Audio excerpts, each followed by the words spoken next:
આ વર્ષની આપણી પહેલી ટુર્નામેન્ટ હતી. લાવતારના સૂર્યના દર્શન કરીને આપણે ઉપડે ગયા વાડીએ. પાંચક માવા મોકલો અમાર વાલા.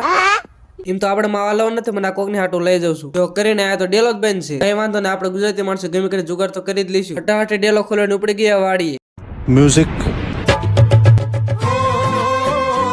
पूरा इस्तेमाल कर रहे हैं लेकिन लौटा यहाँ नहीं। किसी चेना तेमे कोई जोया नहीं हुआ वक्त न कर चेना नहीं मतलब जीरो ने वाया तो मेरे पास पैसे ही पैसे हो गए. हमारे यहाँ ऐसा ही होता है.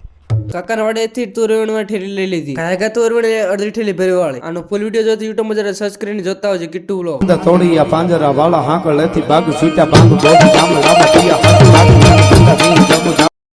2-3 કલાક પછી રાતે 11 વાગે કોટ પહેરીને ધાબા ઉપર ચડી ગયા. કેમ કે આજે આપણે ટુર્નામેન્ટ રમવાની છે. હવે દિવસે વહી ગયા કે રાતભર ભેગા મળીને ભાઈબંધ ફ્રી ફાયર રમતા હતા. એકચ્યુઅલી ટાઈટ બહુ હતી ને પગમાં મોજા પહેરી વાળા. ફાઇનલી આપણી ટુર્નામેન્ટ શરૂ થાય છે. નાનો ભાઈ ટુર્નામેન્ટ રમે તો આ બધું આપણે હિપહોપ નું બંડલ જોતા આવી. ટુર્નામેન્ટ જીતેલા પૈસા ખાતામાં નાખી દઈને ઉપડી જઈ હુવા. આજનો તમને ચેલેન્જ વિડીયો કેવો લાગે જરા કોમેન્ટ કરી લેજો ને આ પાસે ફોલો કરવાનું ભૂલતા નહીં.